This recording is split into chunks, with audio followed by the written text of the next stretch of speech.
Samuel Hale lay stone still beneath the quilt, his breath steady, his eyes shut tight, pretending to sleep. He felt her kneel beside the bed. He felt her small, trembling hands fold. And then, the runaway cook he'd hired 6 weeks earlier began to whisper a prayer he was never meant to hear, a prayer that split him open in the dark and named him in a way no living soul had named him in 11 years. Wherever you're watching from across America, tell me your city in the comments, hit that subscribe button, and stay with me all the way to the final word. Samuel Hale hurled the crystal tumbler against the stone hearth and watched it shatter into 1,000 worthless pieces. 40,000 acres, he said aloud to no one. 3,000 head of cattle. A house built for 12, and not one soul to ask if I've had my supper. The fire popped. The clock on the mantel ticked. Outside, a Texas wind scraped at the shutters of a mansion that had forgotten the sound of voices. Samuel sank into the leather chair his father had sat in and his father's father before him, and he pressed the heels of his hands against his eyes until he saw stars. He was 34 years old.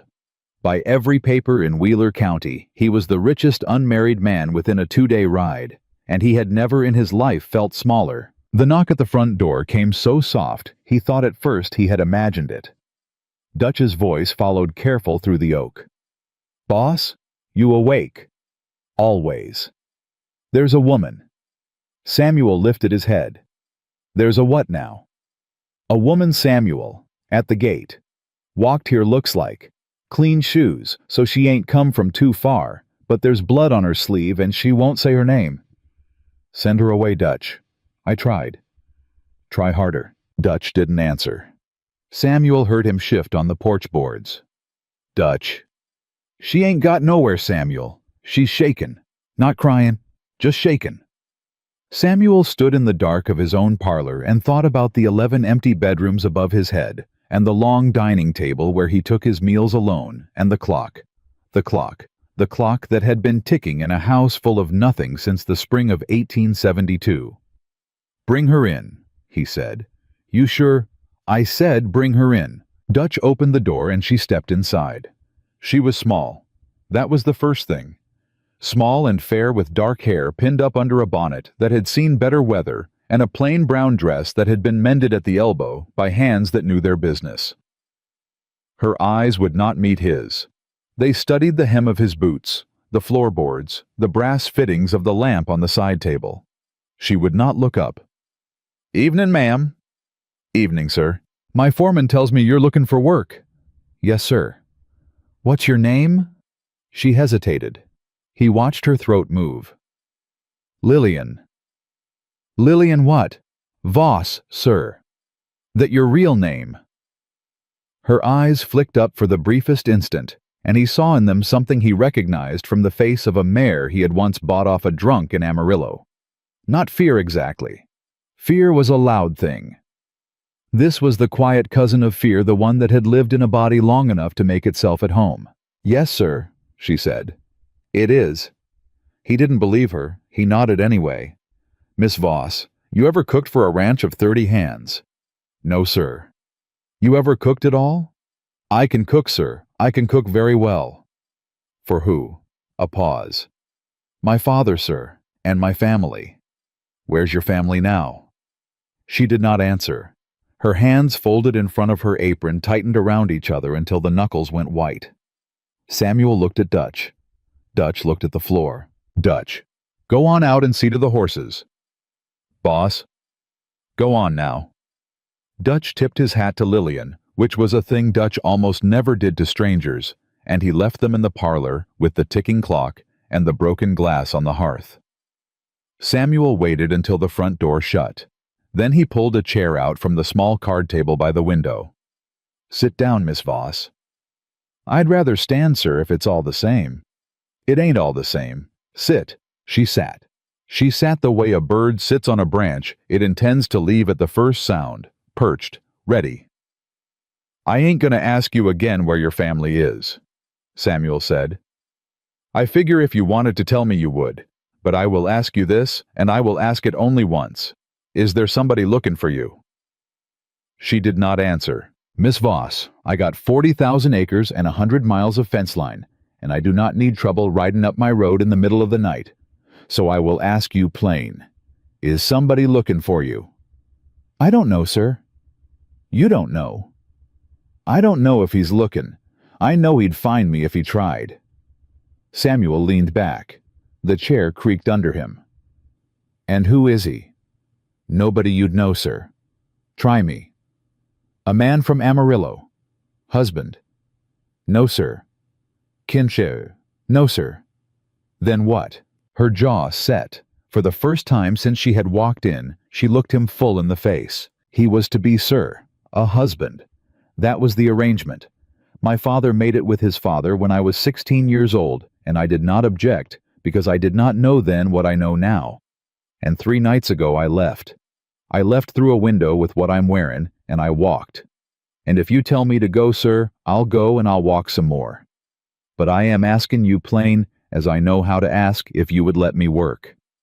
I don't need wages till you've decided whether I'm worth them. I don't need a room in the house. I'll sleep in the kitchen by the stove. I'll cook. I'll clean. I'll mend. I won't speak unless spoken to. I won't be trouble. I swear on my mother's grave, sir, I won't be trouble. Samuel Hale looked at this small, fair-skinned woman in a borrowed bonnet, and something shifted in his chest that he did not expect and did not know what to do with. What's his name? He said. Sir. The man from Amarillo. Name. Why, sir? Because if he comes onto my land, I want to know who to shoot first and ask questions after. She stared at him. Then very slowly, a breath came out of her that seemed to have been held since she was 16 years old. Garrett, sir, James Garrett. Garrett.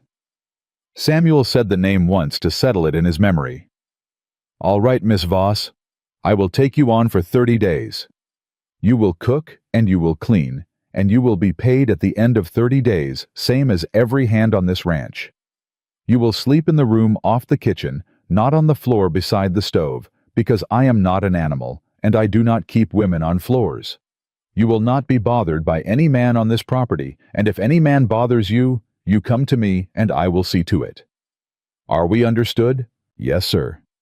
One more thing. Yes, sir. If James Garrett rides up my road, you will not open a door. You will not step onto a porch.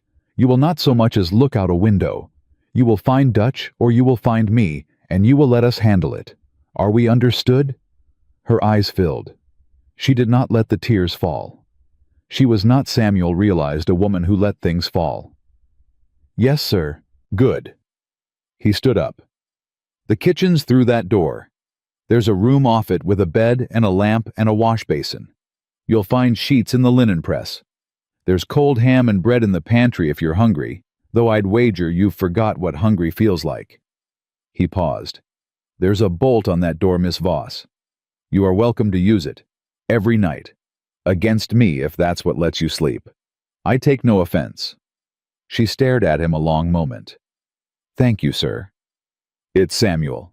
Sir. My name. It's Samuel. Mr. Hale was my father, and he's been buried 11 years. You'll hear the hands call me boss. You call me Samuel. Yes. She caught herself. Samuel. Go on to bed, Miss Voss. Lillian, sir. Lillian, go on. She rose. She walked toward the kitchen door with the same quiet, measured step she had come in with, like a woman who had spent her whole life trying not to wake somebody. At the threshold, she stopped. Samuel. Ma'am. The glass. On the hearth. I'll sweep it up in the morning. Leave it. It'll cut somebody's foot. Nobody walks in this parlor in their bare feet, but me and I broke it. If my foot gets cut, I reckon I earned it. She did not smile. But something in her face softened, just at the edge, just for an instant. Good night, Samuel. Good night, Lillian. She closed the kitchen door behind her. Samuel Hale sat back down in his father's leather chair and stared at the broken crystal on the hearth and at the clock on the mantel that had been ticking for 41 years without stop.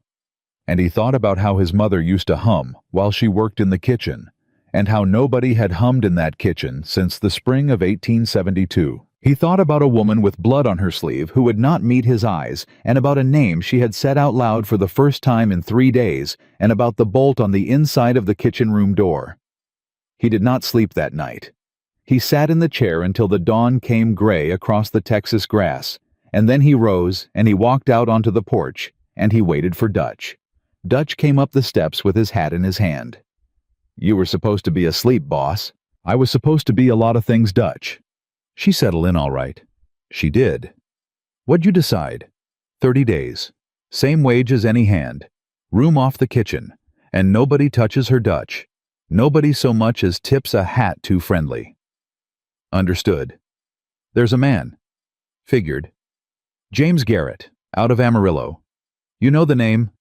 Dutch went still the way a man goes still when he has heard something he wishes he had not heard. "Dutch." "I know it." "Tell me." "Garretts own about half the cattle between Amarillo and the Canadian. The old man, Colonel Garrett, he come back from the war, with more money than sense, and his boys come up mean. James is the oldest. He's... Samuel, he's the kind of man who don't hear the word no. He's gonna hear it now. Samuel. He's gonna hear it now, Dutch." Dutch nodded slowly. He looked out over the pasture where the early sun was turning the grass from gray to gold. "What do you want me to do, boss?" "I want 2 men on the north gate day and night startin' this mornin'. I want Cookie moved into the bunkhouse permanent, so the only soul in that main house besides me is her. And I want you to ride to Mobeetie and send a wire to Judge Parker in Fort Smith." "Judge Parker. That's a hell of a wire to send over a runaway cook." "She ain't a runaway cook, Dutch." "No. She's a woman. She's a woman who walked 3 days through Texas with blood on her sleeve, and she did not cry once in my parlor, not even when I told her she could use the bolt against me. She's a woman, and on my ranch a woman is not a thing that runs away. She's a soul that gets home." Dutch took a long breath. He tipped his hat back on his head the way he did when he was about to say something he had been chewing on for a while.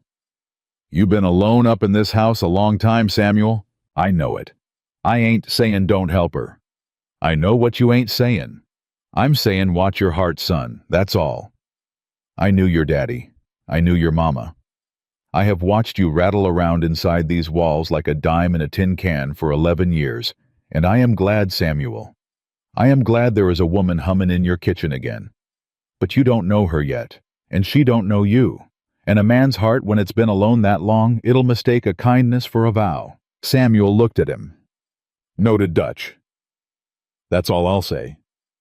That's all I'll let you say." Dutch grinned the first grin Samuel had seen on his face in a week. "Yes, boss." "Get the men on the gate."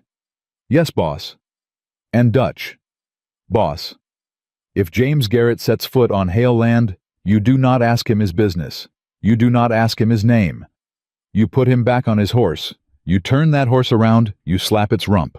And if he comes back a second time, you come get me. And if he comes back a third, then he won't be coming back a fourth."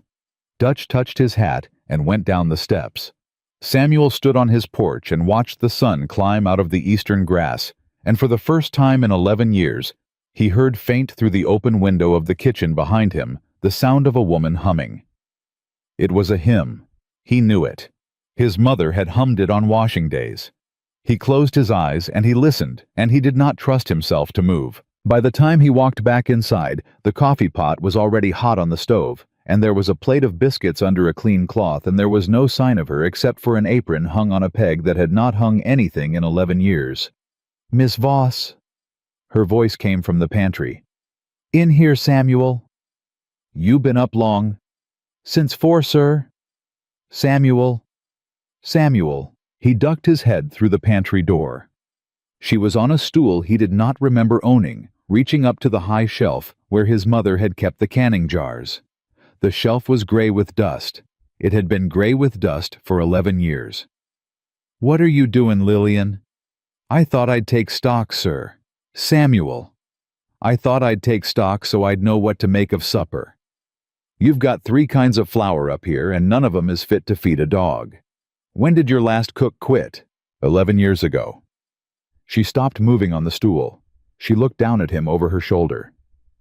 11 years. My mama cooked for me till the fever took her in 72. I ain't had a woman in this kitchen since. You've been eating out of a bunkhouse pot for 11 years. I been eatin'. She climbed down off the stool. She wiped her hands on the apron. She was looking at him in a different way now, a way she had not looked at him the night before. It was not pity. Samuel Hale could not abide pity, and he would not have tolerated it in his own kitchen. It was something else. Something closer to recognition. I'll make a list, Samuel, of what I'll need from the dry goods in Mobidi. If you'll have your man ride in today, you'll have supper fit for a Christian by sundown tomorrow. Dutch is riding in today. Good. Miss Voss. Samuel. You eat yet? I'll eat when my work's done, sir. Your work's done when I say it is. Sit down. Samuel. Sit. She sat at the small kitchen table, where Samuel had not sat in 11 years. He took 2 biscuits from under the cloth, and he put one on a plate in front of her, and he poured her coffee from the pot she had boiled. He set the cup in front of her. He sat across from her. She did not pick up the biscuit. Lillian? I am not used to being fed, sir. I am used to doing the feedin'. You're on my ranch now, and on my ranch a body eats breakfast before she takes stock of the pantry. Eat. She picked up the biscuit. She took a small bite. She chewed it slowly, as if she had forgotten what food tasted like, or as if she was afraid that if she ate it too fast, it might be taken away. Samuel looked down at his own plate, so he would not have to watch her. These are better than mine, he said. You made these. I made what's under the cloth. You warmed 'em. No, sir, I threw yours out. These are mine. I started 'em at 4. He laughed. It came out of him before he knew it was coming. A short, rough sound that he had not made in a long time. He heard it as if from a great distance, and it sounded to his own ear like a man who was not quite dead yet. Lillian Voss did not laugh. But she looked at him across the kitchen table, and for just a moment she looked at him. Not at his boots, not at the floor, at him. Then she looked down. I'll get to the stock list, Samuel. Go on. She rose. She took her plate with her. At the pantry door she stopped. Samuel, ma'am, if a rider comes up the road today, from the east, on a black horse with a white blaze, will you tell me? I'll tell you. Thank you. Lillian. Samuel. Ain't no rider gonna come up that road today. And if he does, he will not leave on his own horse, and he will not leave on his own feet, and he will not set eyes on this house, because he will not get past the gate. You hear me? She stood very still in the pantry doorway. Her back was to him. He saw her shoulders rise and fall once. I hear you, Samuel. Go on. She went on. Samuel sat at his mother's kitchen table, and he looked at the empty chair across from him, and he thought about a woman who had not eaten in 3 days, and about a man named James Garrett, who did not hear the word no, and about the long, quiet ticking of the clock in the parlor that had been keeping time for him and nobody else for 11 years. He stood.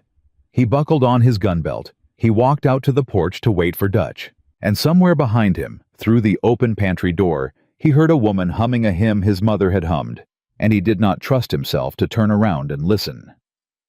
Dutch rode out of Mobidi with a saddlebag full of dry goods and a letter folded twice inside his vest pocket, and he did not push his horse, because the thing he had to tell Samuel Hale was not a thing a man hurried toward. He rode up the north road a little past 2 in the afternoon. Lillian was on the porch beating the dust out of a rug that had not been beaten in 11 years. She heard the hoofbeats before she saw him, and her body went still in a way that Dutch from 100 yards off could read like a weather sign. It's only me, ma'am. She did not answer. She went on beating the rug. But Dutch saw how her eyes tracked him all the way up the drive and how her right hand kept a little too close to the corner of her apron, where something small and hard was stitched into the hem. A knife. Dutch had been a lawman long enough to know a woman with a knife sewn into her apron when he saw one. Boss around? In the barn, sir. Sir is Dutch. Dutch. That's better, ma'am. Lillian. That's better still. He went around to the barn. Samuel was in the last stall with a bay gelding running a brush down its flank the way a man does when he is trying to think himself calm. Dutch. Boss. You sent the wire? I sent it. And Dutch pulled the letter out of his vest pocket. Parker wired back before I left. He knows the Garrett name. He said, and these were his words. Samuel, he said, James Garrett is a man the federal court has been watching for 2 years and cannot lay a glove on because every witness who might speak against him has either died married into the family or left the territory. Samuel set down the brush. What kind of deaths? The kind that don't ever look like murder.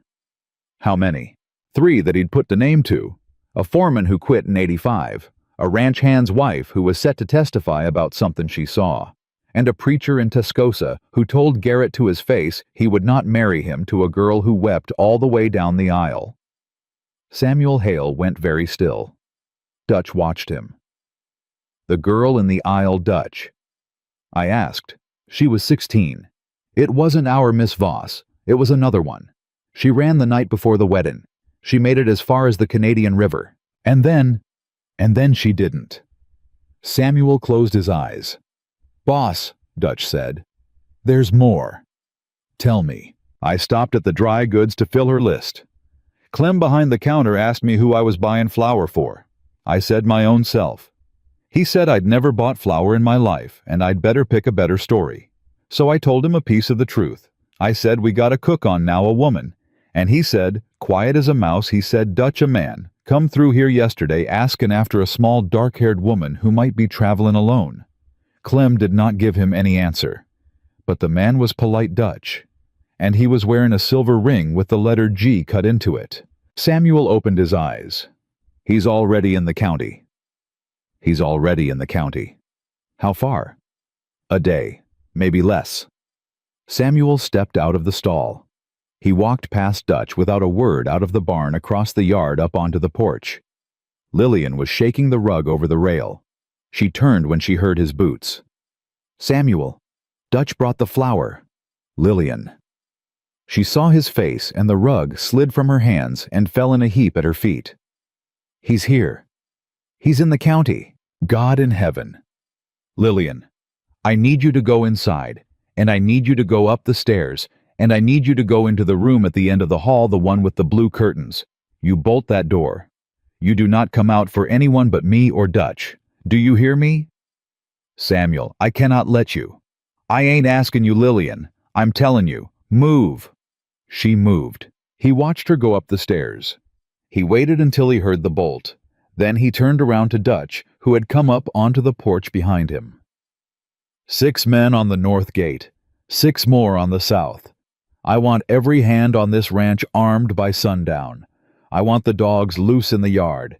And I want you, Dutch, in this house on the 1st floor with a rifle across your knees until I come back. Where you going, boss? I'm going to Mobeetie. Samuel, a man with a silver G-ring, asked a polite question in Clem's store yesterday. I am going to go ask him a polite question back. He'll have men with him. Most likely. He'll know your face before you know his. Most likely. Samuel, listen to me. If you ride into town today and you put a hand on James Garrett, you will hang for it. His daddy owns 3 judges between here and Austin. Then I won't put a hand on him. I'll put words on him. And I will tell him to his face that the woman he is hunting is under the protection of Samuel Hale, and that the next time a man wearing a silver G-ring comes within a mile of her, he will be shot off his horse before he knows he's been seen. And then we'll see what kind of man James Garrett is. Dutch looked at him a long moment. Then he nodded once. I'll saddle Remington. No, I'll ride the gray mare. She don't spook. And Dutch. Boss, if I am not back by sundown tomorrow, you put Lillian in the root cellar, and you burn the main house to the ground, and you take her to my sister in San Antonio. You do not wait. You do not send a rider first. You do it. Dutch's jaw worked. Boss, that's your daddy's house. It's a house, Dutch. She's a woman. You know which one I'd choose. Yes, boss. Samuel went upstairs. He knocked on the blue door. Lillian, it's me. The bolt slid. She opened the door a crack. Her face was white. "You are not going to Amarillo." "I ain't going to Amarillo. I'm going to Mobidi." "He's in Mobidi." "One of his men is. Maybe him." "Samuel. Samuel, listen to me. You do not know him. You think you know men like him because you've read about them in the paper, but you have never met a man who does not hear the word, 'No Samuel,' and I have lived with one for 6 years, and I am telling you, Lillian, I am telling you, do not go. Send Dutch. Send a wire. Send anybody but yourself, because the moment he sees your face and he knows your name, he will not rest until he has taken something from you, and I have nothing left to lose but you. Samuel, do you hear me? I have nothing left to lose but you." The words came out of her so fast that she did not seem to have heard them herself until they were in the air between them. She went still. Her hand came up to her mouth. Samuel stood in the hallway and did not move. "Lillian. I did not mean... Lillian. I did not mean to say that, sir. I do not have a right to say that." "You have every right." "Samuel. Bolt the door." "Samuel, please." "Bolt the door, Lillian. I will be back by tomorrow sundown. I am not a man men take things from. I am a man who takes things back. Bolt the door." She bolted the door. He stood on the other side of it for 3 breaths. Then he went down the stairs and he buckled on the second pistol he had not worn in 4 years, and he rode the gray mare out the north gate at a hard trot. Lillian sat on the floor of the blue room with her back against the door, and she held the small knife sewn into her apron hem, and she did not weep. She had not wept in 3 years. She had forgotten how. She stared at the blue curtains her fingertips had dusted that morning, and she prayed silently without moving her lips, the way a woman prays when she has learned that a man hears better than she wants him to. She prayed for Samuel Hale, and she prayed the words she had said to him. "I have nothing left to lose, but you had not been a lie, because if they had been a lie, then she was a worse woman than James Garrett had always told her she was. And if they had been the truth, then she had just given a stranger her whole life for the second time in 6 years, and this time it was for keeps." Downstairs, Dutch sat in the parlor with a Winchester across his knees. He did not put the rifle down. He did not take his eyes off the road. And every few minutes, without moving his head, he glanced at the ceiling above him, where the woman Samuel Hale had ridden to war for was breathing quiet and scared in a room with blue curtains.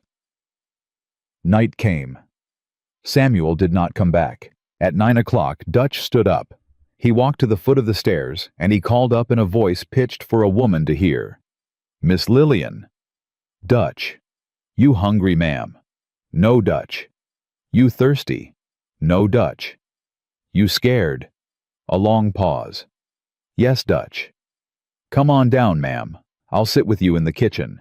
A scared woman ought not to be alone in a room with the door bolted. That's how a body gets to feeling she's already dead. She came down. She came down in her dress and her apron, and she sat at the kitchen table across from Dutch, and he set the rifle across the table between them like a fence between 2 neighbors. "Dutch." "Ma'am?" "Has he done this before?" "Done what, ma'am?" "Gone out. For a woman." Dutch considered. He took off his hat and set it crown down on the table. "No, ma'am, he has not." "Then why?" Dutch did not answer for a while. He reached out and turned his hat a quarter turn on the table, and then a quarter turn back. "Miss Lillian, I have known Samuel Hale since he was a boy of 12, bringing water to his daddy's cow camp in a bucket bigger than he was. I watched him bury his mama in the spring of 72. I watched him bury his daddy in the winter of 78.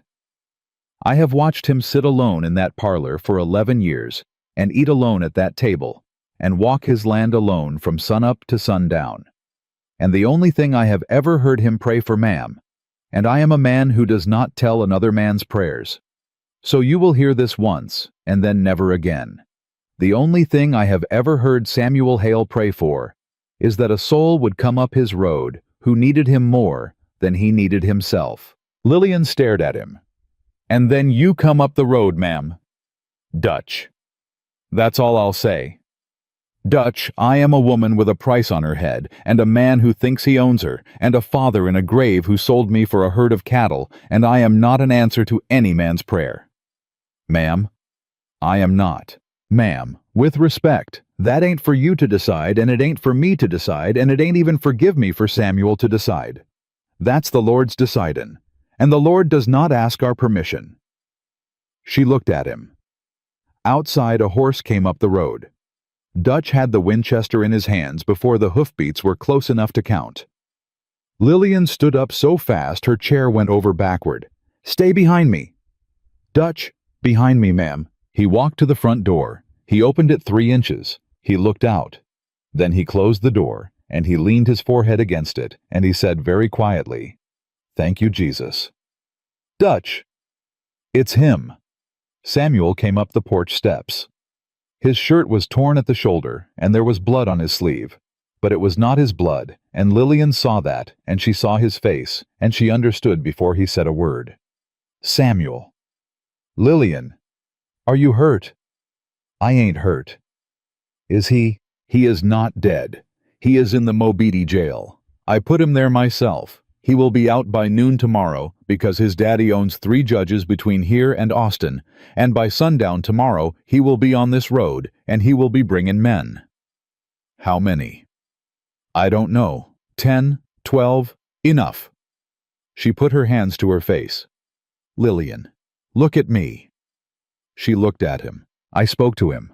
I spoke to him across the bars of that cell, and I told him your name, and I told him you were on my ranch, and I told him he would have to come through me to get to you, and he smiled at me." "Lillian?" He smiled like a man who has been waiting his whole life for another man to say those words. And he said to me, he said, "Mr. Hale, I will buy your ranch from your widow for $1 an acre," and she said it while you watched. Lillian's hand went to her throat. "He said that. He said that." "Oh, God." "Lillian, I did not ride back here to hide you. I rode back here to tell you something, and I would be obliged if you would hear me say it without looking at the floor." "Samuel." "Look at me, Lillian." She looked at him. "In this house you are not a cook. In this house you are not a woman running.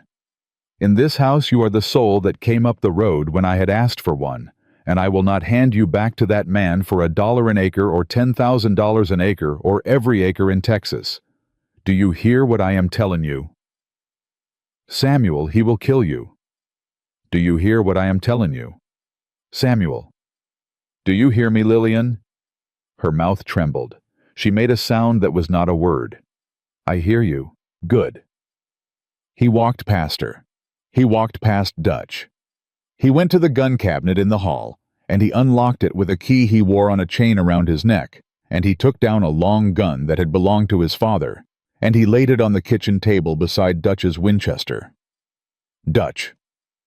"Boss, ride to the bunkhouse. Wake every man. I want every hand on this ranch and this kitchen in a quarter of an hour. I want them armed. I want them sober. And I want them to understand before they walk in that door that any man who is not willing to stand for a woman tomorrow against James Garrett can draw his wages tonight, and no hard feelings, but he will draw them tonight and he will be off my land by dawn."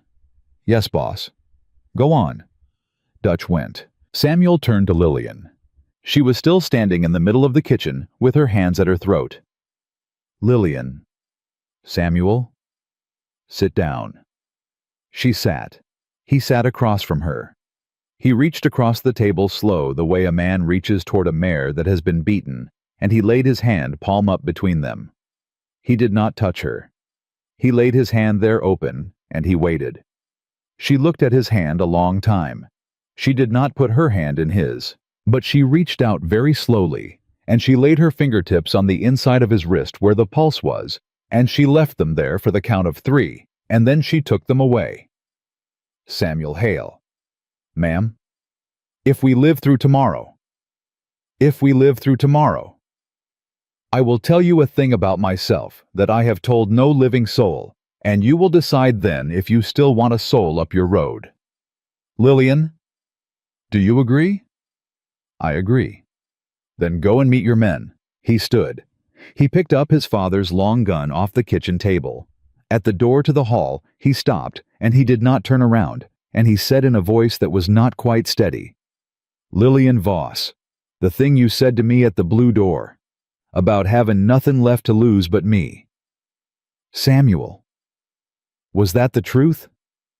She sat at the kitchen table with her fingertips still warm from the pulse in his wrist, and she closed her eyes, and she said the only word she had left in her. Yes. He did not turn around. He walked down the hall and out onto the porch and into the yard where his men were already beginning to gather in the dark. The men came, 16 of them counting Dutch. They came in their shirt sleeves and their boots and their pistols, and they stood in a half circle inside Samuel Hale's kitchen, and they waited. Samuel did not waste words. "A man named James Garrett will ride up this road tomorrow. He will bring 10 men, maybe 12. Maybe more. He is coming for the woman who has been cooking your suppers for 6 weeks. She does not want to go with him.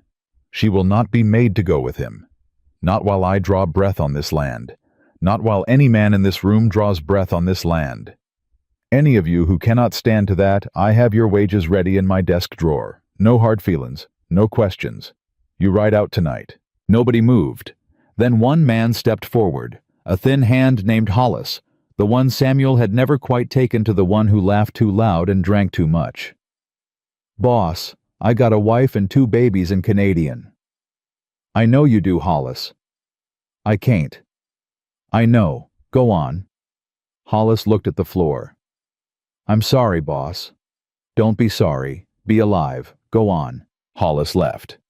He went out the back door with his hat in his hand, and he did not look at any of the other men. And no man in that kitchen said a word against him, and Samuel was glad of it, because a man who rides out to protect his own babies is a man doing the Lord's work even when it looks like running.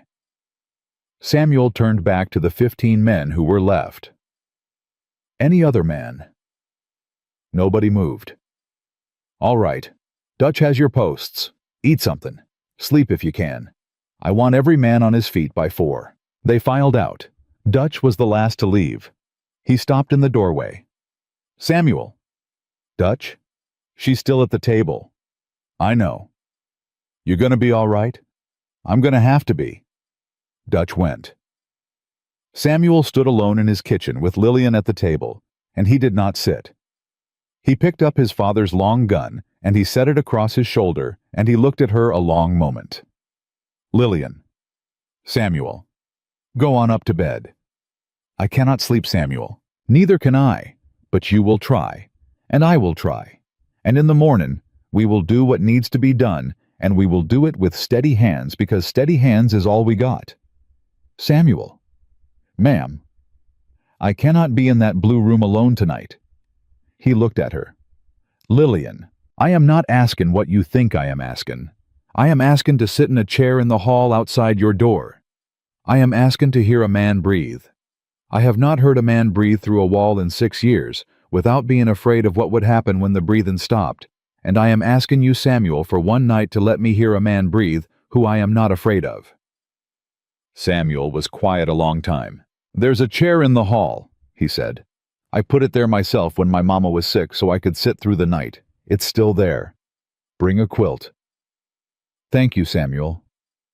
"Don't thank me, Lillian. Just come up when you're ready." He went up the stairs. He heard her a minute later carrying the chair from the hall, setting it down outside his door. He heard her sit. He heard the small rustle of the quilt. He lay down in his clothes boots on pistol on the bedside table, long gun across the foot of the bed, and he closed his eyes, and he did not sleep.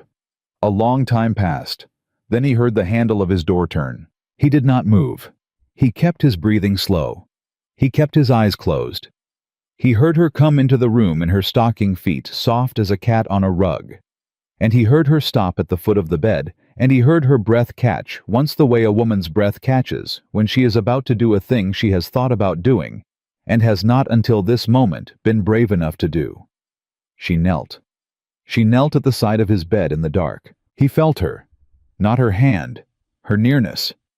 The small heat of a body close to his in a house that had not had a body close to his body in 11 years. Then her hands folded on the edge of the quilt. He felt the pressure of her folded hands through the blanket against his ribs. And then, so quiet he had to strain to catch it, she began to speak. Lord. A long breath. Lord, I do not know if you are listening to me. I have not been a woman. You have had much reason to listen to. I have lied, and I have run, and I have taken what was not mine, and I have sewed a knife into my apron that I would have put in a man's throat without asking your leave. Her voice caught. She did not stop. But Lord, there is a man asleep in this bed who I did not mean to care for. I came up his road for work, and he gave me a room, and he gave me a name, and he gave me a bolt on the inside of a door, and he told me I was welcome to use it against him. Lord, and I have lived 31 years, and no man has ever said that to me, that a door could be bolted against him, and he would take no offense. Samuel Hale lay in the dark, and he did not breathe. He is going to fight a man for me tomorrow, Lord. He is going to fight a man who will kill him if he can. And he is going to fight him, because I came up his road with blood on my sleeve, and I do not. Lord, I do not think I am worth a man like him dying over. Her voice broke.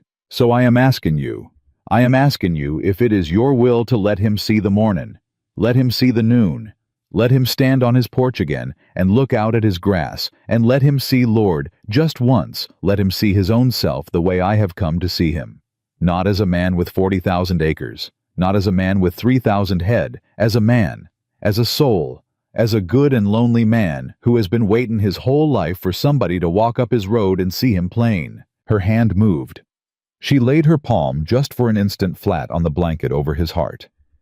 And Lord, if it is your will that one of us does not see the mornin', let it be me. Let it be me. I have had my share of mornin's, Lord, and most of 'em have not been kind, and I can spare a few. Samuel Hale has been owed a mornin' for 11 years. Let him have it. Amen. She took her hand away. She rose. She did not make a sound. She went back out of the room in her stocking feet, and she closed the door behind her with a click so soft that a sleeping man would not have heard it. Samuel Hale lay in the dark of his own bed, with his eyes shut and his fists clenched in the sheets, and for the first time in 11 years, Samuel Hale wept. He wept without sound, because a man does not wake a woman who has just given her life away in prayer. He wept into the quilt until the quilt was wet under his face. He wept for his mother and for his father, and for 11 years of a house with a ticking clock. And he wept for a small fair-skinned woman in a hall chair outside his door who had just asked God to take her first. When he had finished, he opened his eyes. The sky through his window was still black, but there was a thinness to the black that told a man who had watched 1,000 dawns that a dawn was coming. He got up. He went to the door. He opened it. She was in the chair with the quilt pulled up under her chin and her eyes open. Lillian. Samuel. Come downstairs. Samuel, it's not yet 4. Come downstairs. She came. He sat her at the kitchen table. He lit the lamp with hands that he was proud of because they did not shake. He poured her a cup of coffee from the pot that Dutch had left warm on the stove. He sat across from her. Lillian. Samuel. I heard you. She went white. Samuel. I heard every word. I was not asleep.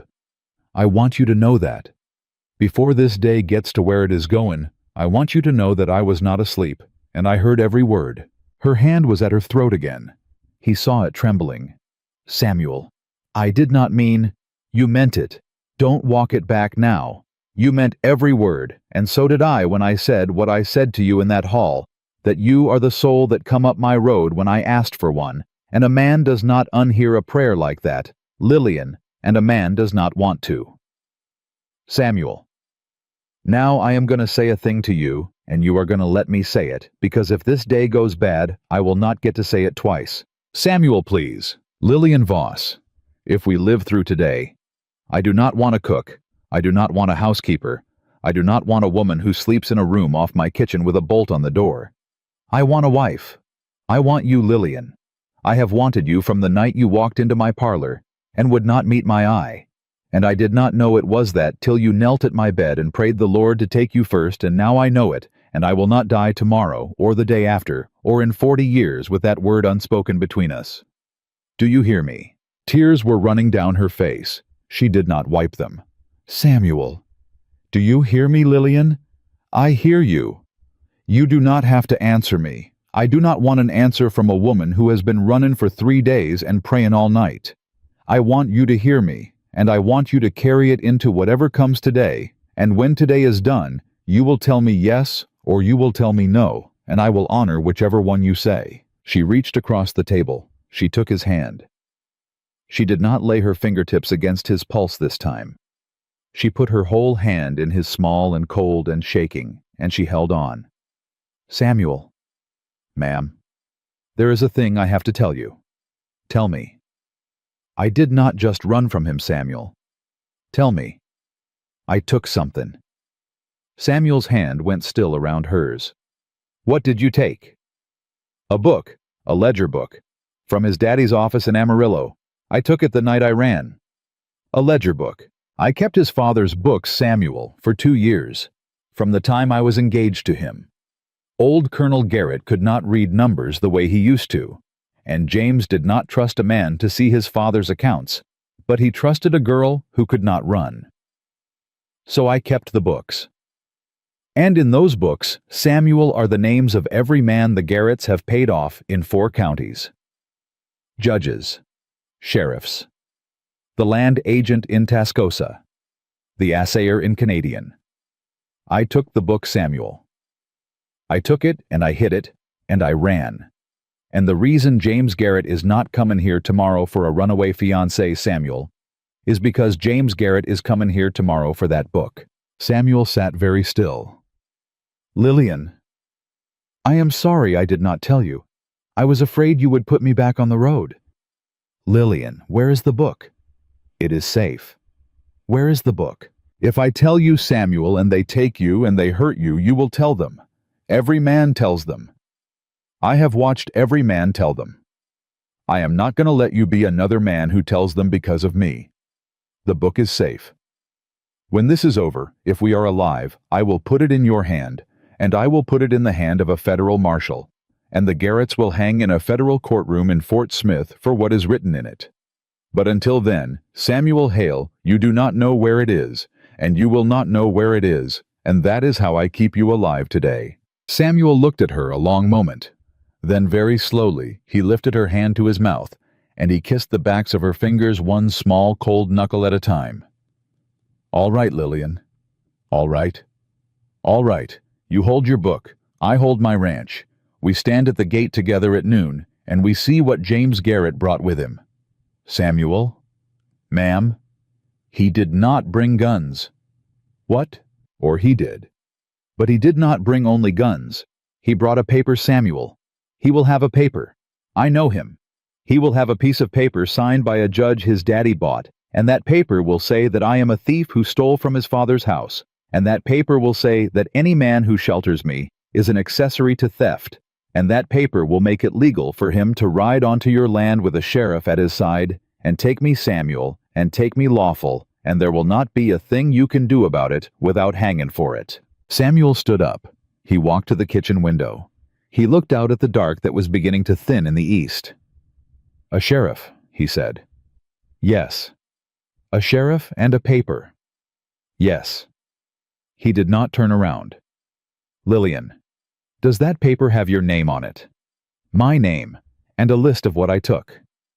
"Does it list a ledger book?" She blinked. "No." "Why not?" "Because if James Garrett writes the words ledger book on a court document, he writes his own death warrant. He cannot put that book on a paper a judge will sign. He cannot tell his father what I took. He cannot tell the sheriff what he is chasing me for. He told them I took a necklace, Samuel. That is what the paper will say. A diamond necklace of his mother's worth $1,200. Did you take a necklace?" "No." Samuel turned around. He was smiling.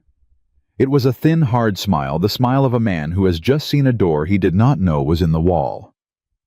"Lillian." "Samuel." "He cannot search you." "What?" "He cannot search you or this house for a ledger book, because the paper says he is looking for a necklace. If he finds a ledger book, he cannot name it. If he names it, he hangs. He will have to ride in here with a sheriff, take you lawful, and hope to find the book on your person or in your room.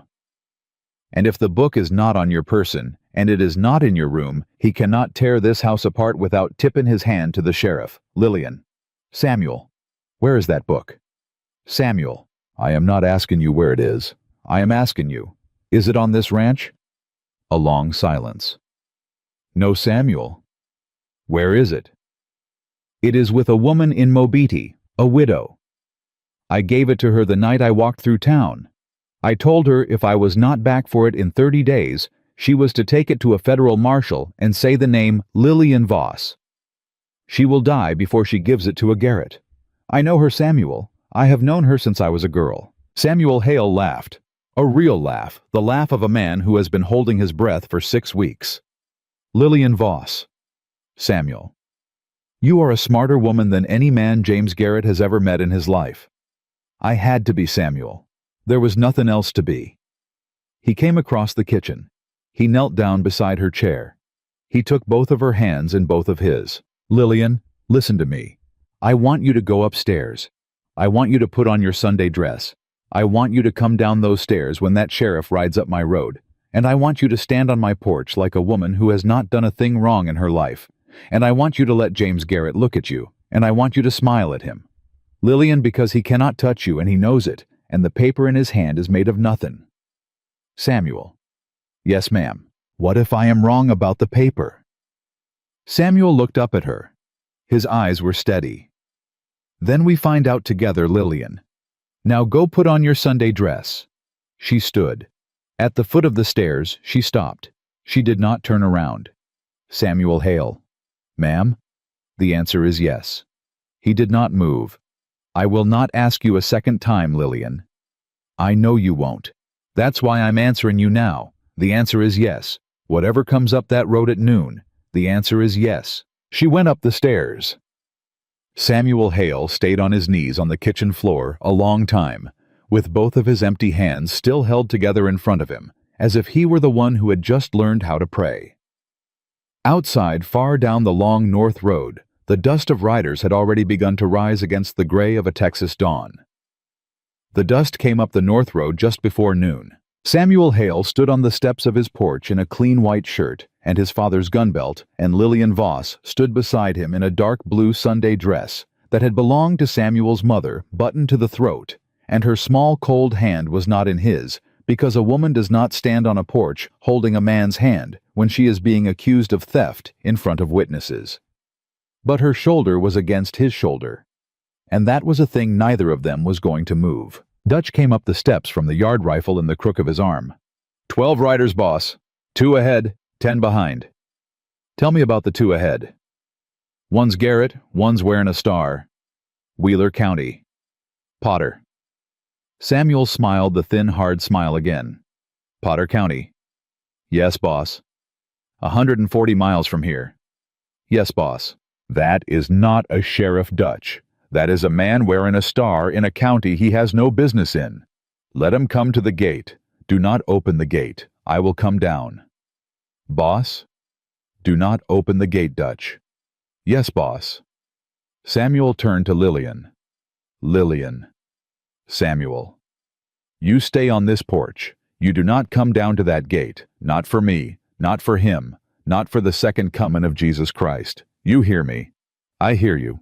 If shots are fired, you go inside. You bolt the door. You take the knife out of your apron. Samuel? Say it. I go inside. I bolt the door. I take the knife out of the apron. Good. He went down the steps. He crossed the yard. Behind him on the porch, Lillian stood with her hands folded against her skirt, and her chin lifted, in a way it had not been lifted in 6 years, because Samuel Hale had told her she was welcome on his porch, like a woman who had done no wrong in her life, and she had decided that she was going to stand there like one. At the gate, James Garrett drew up his horse. He was a good-looking man. Samuel had not expected that. He was tall and fair and dressed like a gentleman, and the silver G ring on his finger caught the light. The man beside him wore a Potter County star and had a face like a dog that had been kicked too often to bark at strangers. Mr. Hale? Mr. Garrett? I believe you have something that belongs to me. I got a lot of things, Mr. Garrett. You'll have to be more specific. A woman. I got a cook. Her name is Lillian Voss. Her name's her own, and she ain't a thing that belongs to anybody." Garrett smiled. It was the same smile Samuel had seen across the bars of the Mobeetie jail. "Mr. Hale, this is Sheriff Coe of Potter County.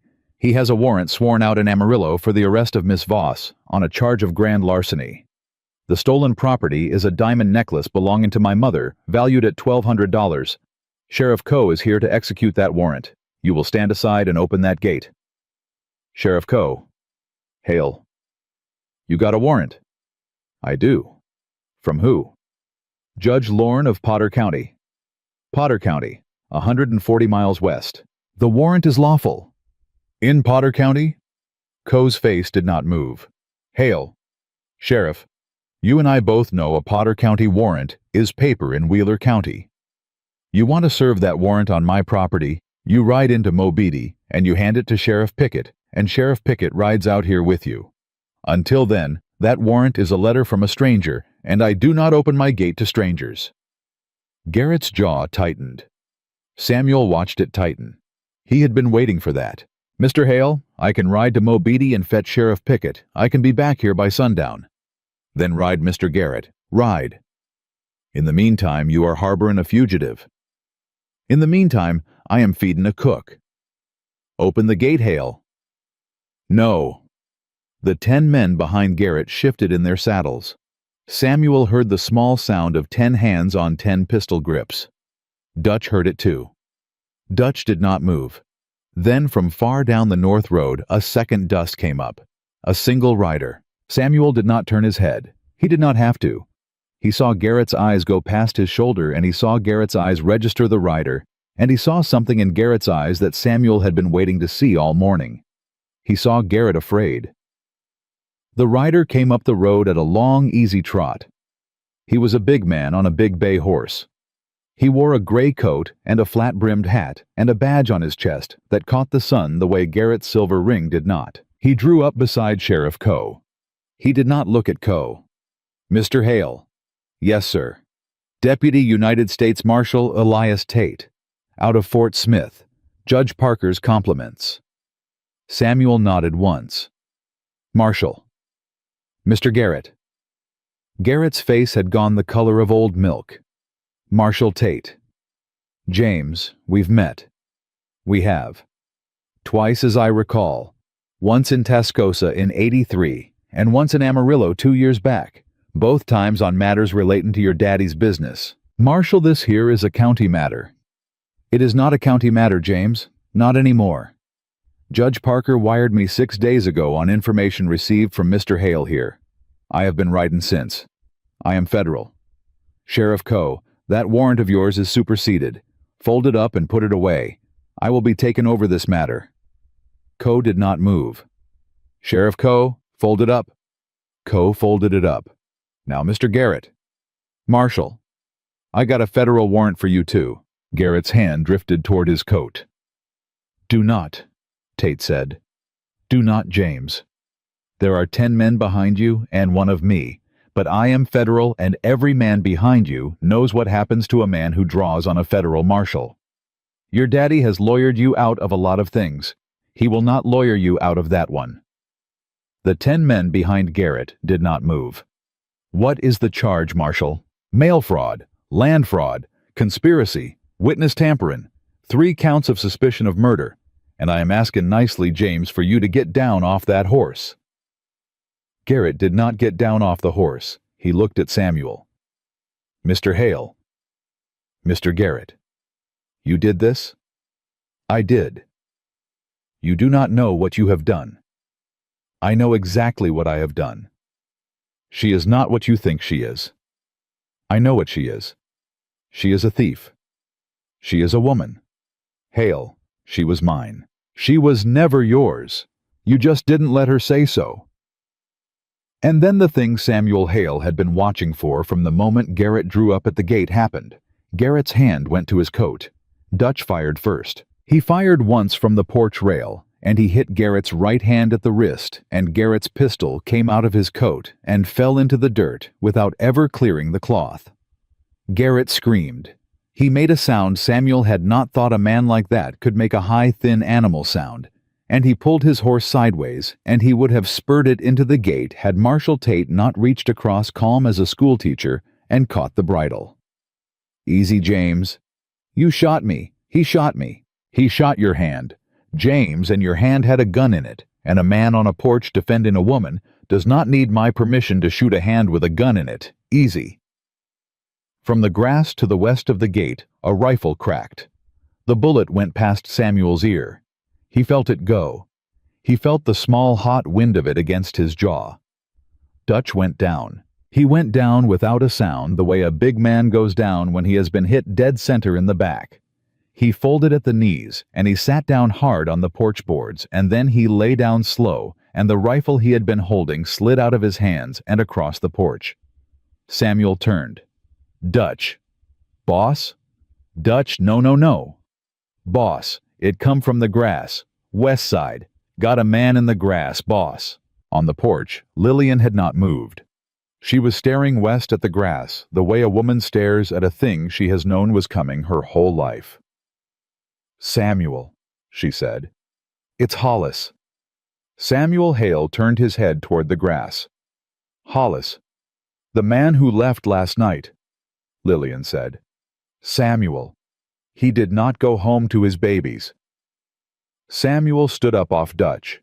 He walked to the porch rail. He picked up Dutch's rifle. He looked west into the grass and he waited. A head came up. Hollis. Samuel Hale had been a ranch boss for 11 years, and before that he had been a cowhand for 6. And before that he had been a boy who shot rabbits for his mother's stew pot. And Samuel Hale put one bullet through the tall grass at a range of 200 yards, and he did not miss. The grass went still. Samuel lowered the rifle. He turned around. He knelt down beside Dutch. Dutch was still breathing, but there was a red spreading under him that Samuel had seen before on other men, and he did not need a doctor to tell him what it meant. "Dutch." "Boss, tell me you got him." "I got him, Dutch." "In the grass." "In the grass. You were right. West side." "Good." "Dutch, stay with me. You stay with me. Lillian, get a cloth. Get a cloth, Lillian, now." "Boss." "Dutch." "Boss. Listen. Dutch. Your mama. Back in 72. She asked me to look after you." "Dutch, don't." "I did my best, boss." "Dutch. Tell Miss Lillian. Tell her she was. Tell her she was the answer." And Dutch closed his eyes, and he smiled a little, the small crooked smile of a man who has just put down a thing he has been carrying a long way, and then he did not open them again. Samuel Hale knelt on his porch beside the man who had taught him how to sit a horse, and how to read a brand, and how to hold a rifle without flinching, and he did not weep, because there was not time to weep. He set Dutch's hand down gentle on Dutch's chest. He stood up. He walked down the porch steps. Lillian came down behind him. "Samuel, Samuel, you told me to stay on the porch. I know what I told you. Samuel, come on." She came on. At the gate, Garrett was on the ground. Marshal Tate had put him on the ground. His right hand was wrapped in a bandana that was already red through. Sheriff Coe had not moved from his saddle, and would not because Marshal Tate's pistol was resting easy on the pommel of Tate's saddle and pointed in the general direction of Sheriff Coe's belt buckle. Samuel stopped 3 feet from Garrett. Garrett looked up at him. Then Garrett's eyes went past Samuel to Lillian, and Garrett smiled the thin, cold smile of a man who has one card left in his hand and has been saving it. "Lillian." "James." "Come here, darlin'." Samuel stepped between them. "Mr. Hale, I am speaking to my fiancée." "You are speaking to the woman I am marryin'. Lillian, you hear that? Lillian, darlin', step around him. Step around him and let me look at you. Let me look at you the way I used to look at you. You remember how I used to look at you, don't you, darlin'? In your daddy's parlor? In my daddy's study? In the barn? Lillian, you remember the barn." Samuel's hand went to his pistol. "Samuel." Lillian's voice. "Samuel, don't." Lillian, "Don't, Samuel. Step aside." Lillian, "Step aside. I will say this to him. I have been waiting 6 years to say this to him. Step aside." Samuel stepped aside. Lillian Voss walked around her husband-to-be, and she stood in front of the man who had owned her for 6 years, and she did not tremble, and she did not weep, and she looked down at him on the ground where he sat bleeding, and she said every word of it in a voice so quiet that Marshall Tate had to lean forward in his saddle to catch it. James Garrett. "Lillian, darlin', you do not speak. You listen. I have done your listenin' for 6 years. You do your own now." His mouth closed. "I was 16 when my daddy sold me to your daddy for a herd of cattle. I did not know then what sold meant. I learned. I learned in your daddy's parlor. I learned in your daddy's study. I learned in the barn." James.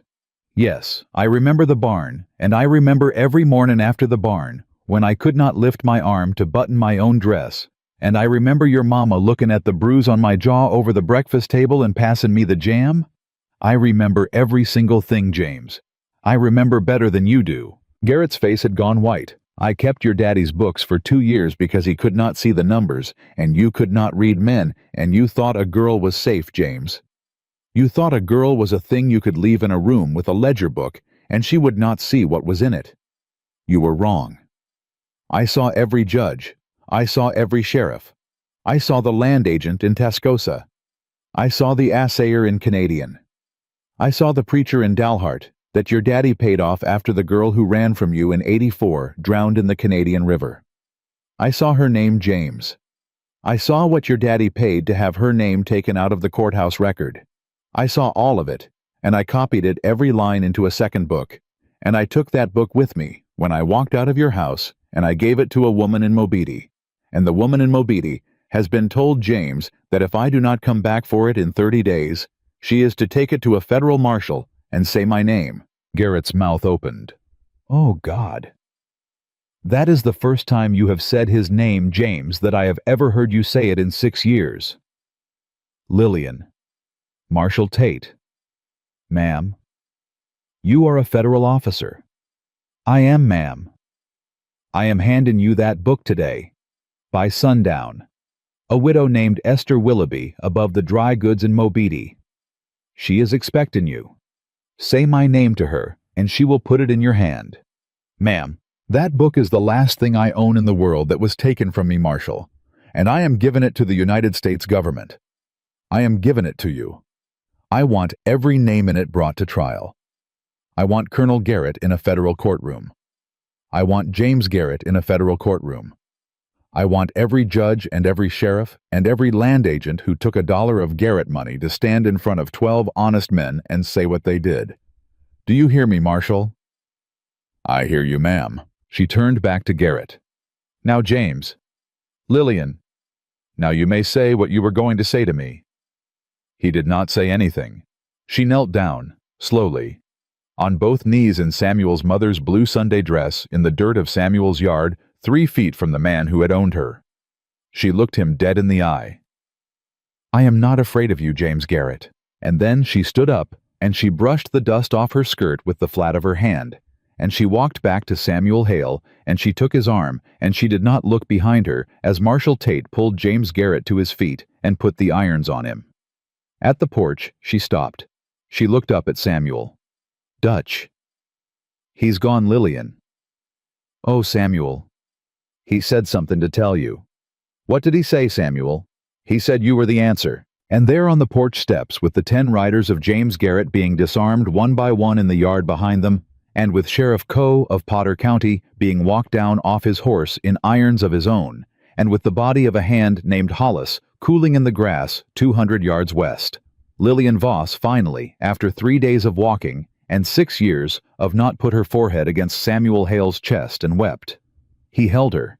He held her a long time. He did not speak. He did not need to. Above them, the clock in the parlor that had been ticking for 41 years ticked on. But it was not any more ticking for one man alone. They buried Dutch on a Tuesday morning, on a rise of ground east of the main house, under a pecan tree Samuel's father had planted the year Samuel was born. Samuel dug the grave himself. He would not let any of the hands touch a shovel. He worked through the dawn and into the heat of the morning. And when Lillian came out with coffee, he did not stop. And when she said his name, he only shook his head, because a man does not stop digging a grave for the man who taught him how to be a man. And she understood, and she set the coffee on the ground and she went back inside. At noon she came out again in her Sunday dress. The 15 remaining hands stood in a half circle around the grave hats in their hands. Samuel stood at the head. Lillian stood beside him. There was no preacher. There had not been time to fetch one, and Samuel had said he did not want one. He had said Dutch had not been a church-going man, and he would not have Dutch put in the ground by a stranger speaking over him out of a book Dutch had never read. Samuel spoke instead. "Dutch." The hands lifted their heads. "Dutch Armstrong come to work for my daddy in the spring of '68. He was not yet 30 years old. He stayed 20 years. He buried my mama in '72. He buried my daddy in '78. He stayed on with a boy of 23 because he had promised my mama he would, and Dutch Armstrong did not break a promise to a woman livin' or dead. He taught me to ride. He taught me to shoot. He taught me not to draw on a man unless I meant to kill him. And he taught me the harder thing, which was to not kill a man I could have. He stood at my gate last Friday with a rifle across his knees, and he did not put it down till he was dead, because a woman in my house had asked him to keep her safe. And Dutch Armstrong did not say no to a woman askin'." Samuel's voice did not break. "I do not have words for him. I have had 2 days to find him, and I have not. I will only say this. Dutch Armstrong was my father after my father, and my mother after my mother, and my brother, all the years between, and there is not a day I will draw breath on this land that I will not owe him for it. Amen." The hands said amen. Lillian said amen. Samuel picked up the shovel. He filled the grave himself too. That evening, after the hands had gone back to the bunkhouse and the sun had dropped red behind the west pasture, Samuel Hale sat on his porch in his father's chair, and Lillian sat on the step at his feet, and neither of them spoke for a long time. Then Lillian said, "Samuel." "Ma'am?"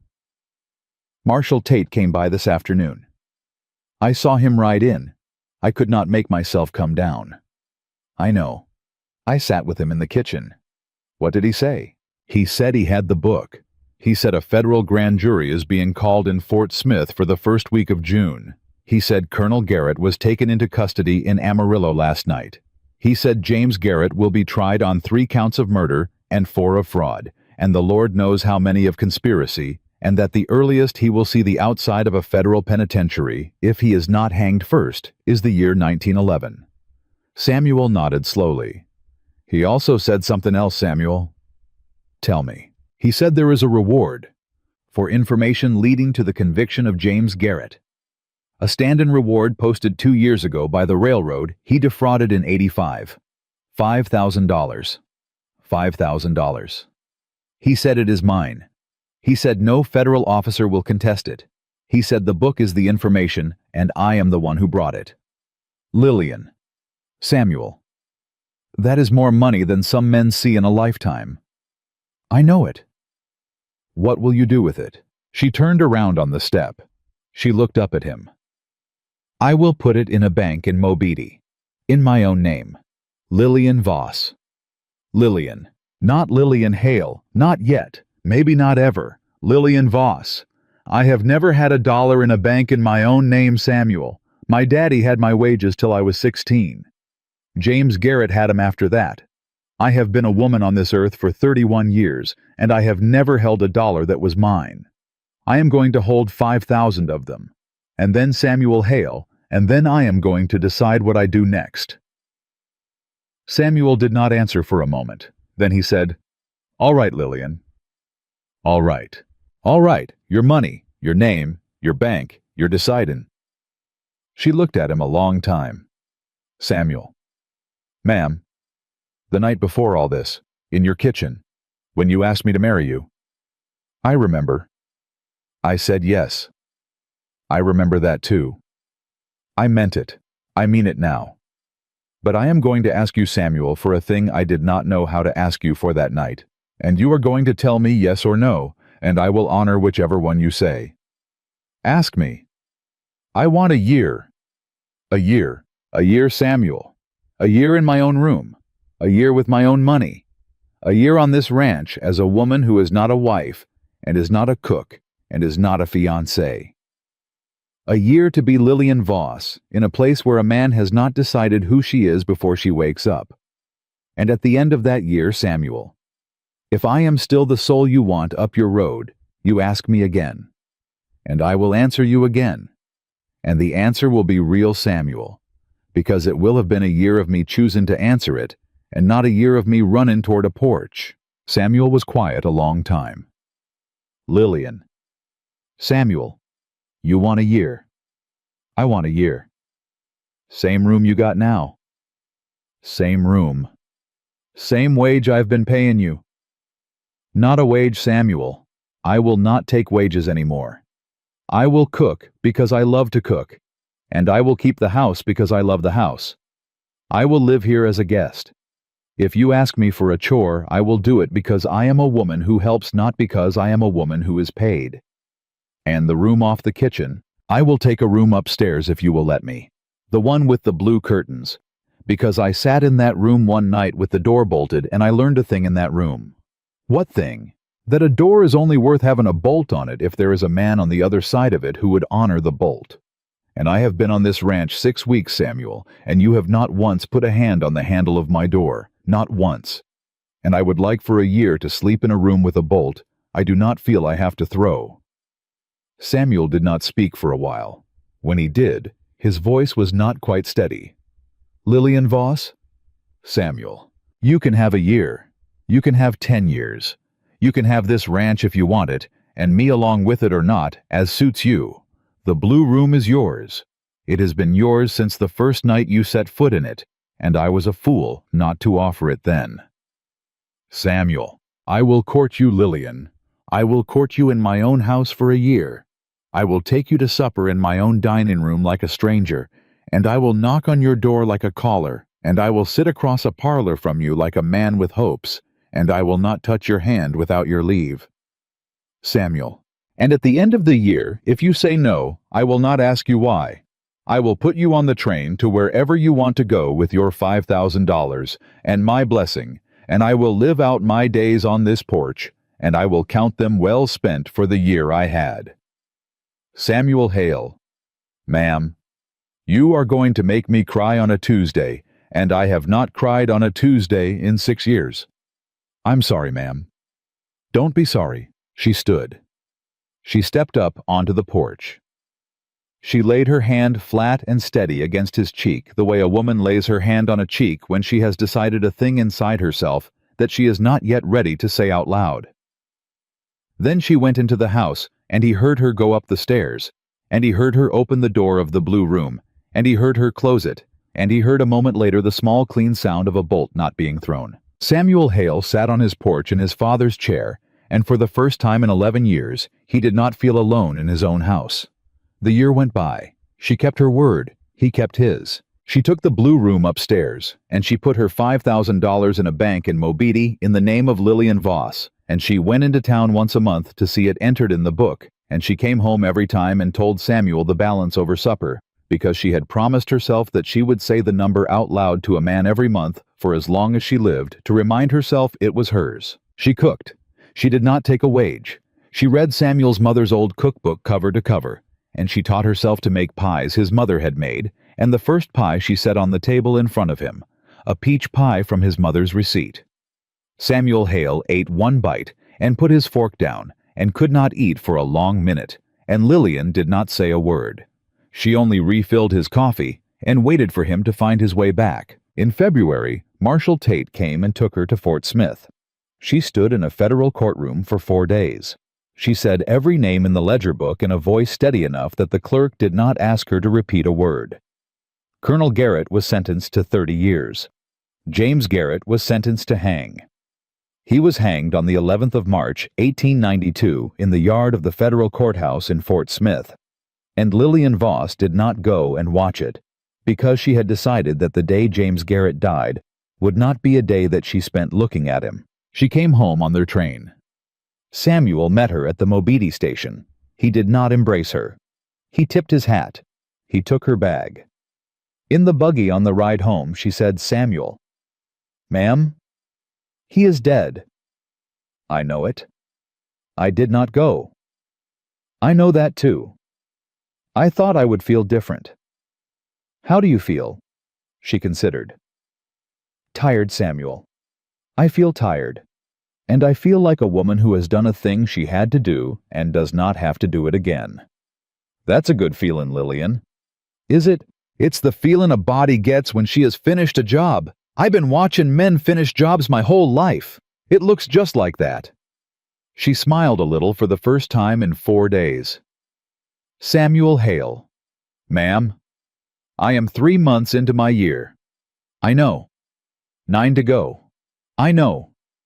You have not asked me a single question since I come back. I ain't gonna ask you one, Lillian, not for 9 months. Samuel. 9 months, Lillian. And he did not ask her one. Spring came. She planted a garden on the south side of the house where his mother's garden had been. Summer came.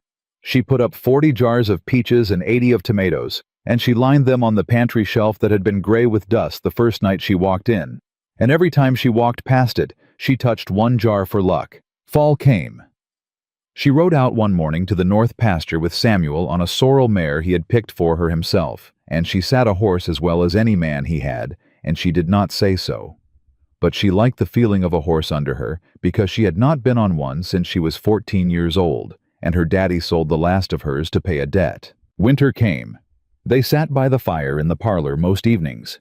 He read to her from the paper. She mended. The clock on the mantel ticked, and she had learned by then to hear it as a sound that belonged in a house full of people, not an empty one. On the 1st of March, 1893, Lillian Voss came down to breakfast, and she laid a hand on Samuel Hale's shoulder at the kitchen table, and he looked up. Samuel? Ma'am? It has been a year. He set his coffee down. Lillian, you have not asked me a question. I have not. I am asking you to ask me now. Samuel Hale stood up from his kitchen table. He took off his hat, which he had been about to put on. He set it down on the chair. He came around the table to her, and he stood in front of her, and he did not take her hand because he had promised her a year, and he would not touch her hand without her leave, even on the first day past the year. Lillian Voss. Samuel Hale. Will you be my wife? She put her hand in his. Yes, Samuel. Yes. Yes, today. Tomorrow. Next Sunday. Whenever the preacher can be fetched. Yes. He did not kiss her. Not yet. He put his arms around her slow, and she put her arms around him, and they stood like that in the kitchen that had been empty for 11 years, and was not empty anymore, and when she lifted her face to his, she was the one who kissed him. They were married on the 15th of March, 1893, in the parlor of the main house, by a circuit preacher out of Mobeetie. 15 ranch hands stood for witnesses. The widow Esther Willoughby came out from town and cried through the whole ceremony. Marshal Elias Tate rode in from Fort Smith and gave the bride away because she had asked him to, and because he had said it would be the honor of his career. Lillian wore the blue Sunday dress that had belonged to Samuel's mother. She kept the name Voss on the bank book in Mobeetie, and she added the name Hale on the deed of the ranch, because Samuel signed half of it over to her on the morning of the wedding, and she did not refuse it, because she had learned in a year that a gift from a man who does not expect a thing back is not the same as a price paid by a man who expects everything. They had a daughter in the winter of 1894. They named her Ruth after Samuel's mother. They had a son in the spring of 1896. They named him Dutch. Samuel Hale lived to be 81 years old, and he died in his own bed in the summer of 1939, with his wife of 46 years holding his hand, and his last words, which she would tell their grandchildren 100 times before her own death in 1948, were these. Lillian, I heard every word. Wealth is not measured in 40,000 acres, and it is not measured in 3,000 head of cattle, and it is not measured in a mansion with 11 empty bedrooms. Wealth is measured in the sound of a woman humming in a kitchen that had forgotten the sound of humming. Wealth is measured in a prayer whispered in the dark by a soul who believed she was not being heard. Wealth is measured in a bolt that does not need to be thrown, and a year that does not need to be shortened, and a hand that is given not taken. Samuel Hale had been the richest man in Wheeler County the night he threw a crystal tumbler against a stone hearth. He did not know it then. He knew it the night a runaway cook knelt beside his bed in the dark and prayed a prayer she thought he did not hear. He heard every word, and he spent the rest of his life answering it.